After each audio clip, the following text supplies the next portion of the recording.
దొంగ దొరికాడు కానీ డైమండ్ల జాడలేదు. మాయమైన కిరీటాలకు డైమండ్లుండేవని మరోవైపు అర్చకుల్లో చర్చ జరుగుతూ ఉంటే దీనిపై అధికారులు మాత్రం నోరు మెదపటం లేదు. ఇంతకీ కిరీటాలకు పొదిగిన వజ్రాలు ఏమైనట్లు అన్నది ఇప్పుడు ప్రశ్నార్థకంగా మారింది.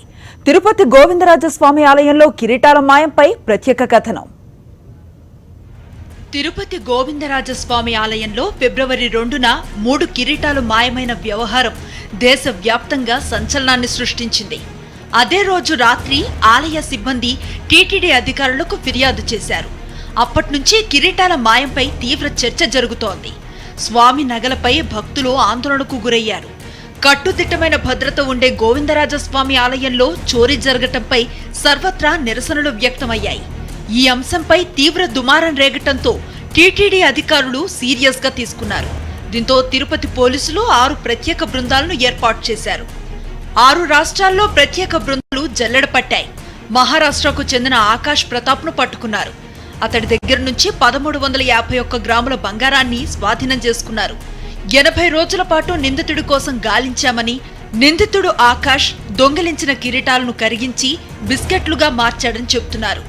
బంగారు బిస్కెట్లను స్వాధీనం చేసుకున్నామంటున్నారు.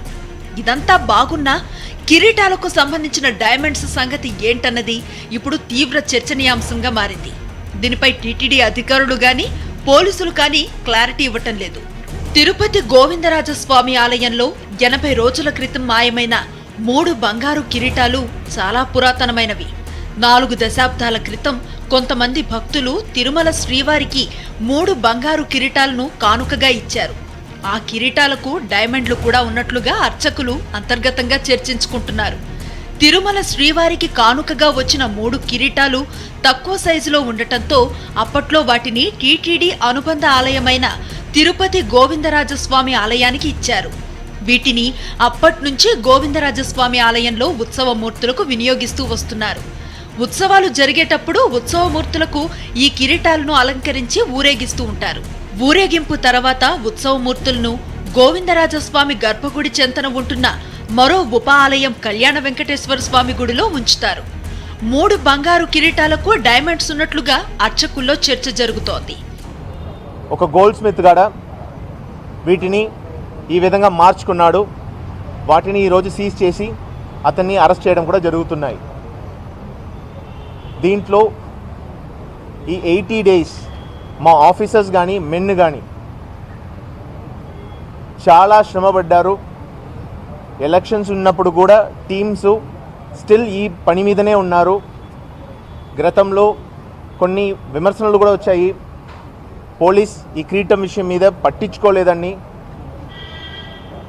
కానీ ఈ 80 డేస్ ఒక్కరోజు కూడా ఈ టీం ఆగలేదు.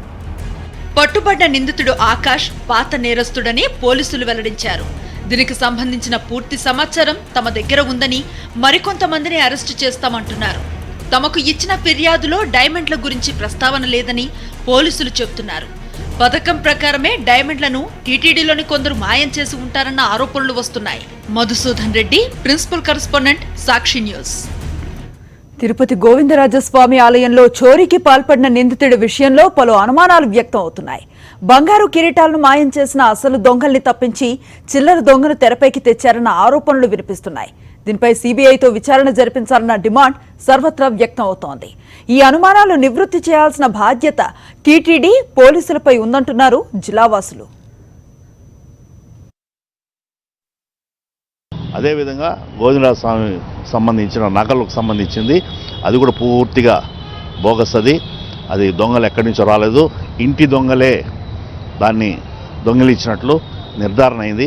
దాన్ని కూడా అనేక మలుపులు తిప్పి ఈరోజు వాడు ఎవడో ఒకటి పట్టుకొచ్చి వాడు చెన్నైకి వచ్చాడు, ఇక్కడికి వచ్చాడు, అక్కడికి వచ్చాడు, ఆ బంగారు కరగబోసినాం, ఇవన్నీ కూడా చెప్తున్నారు.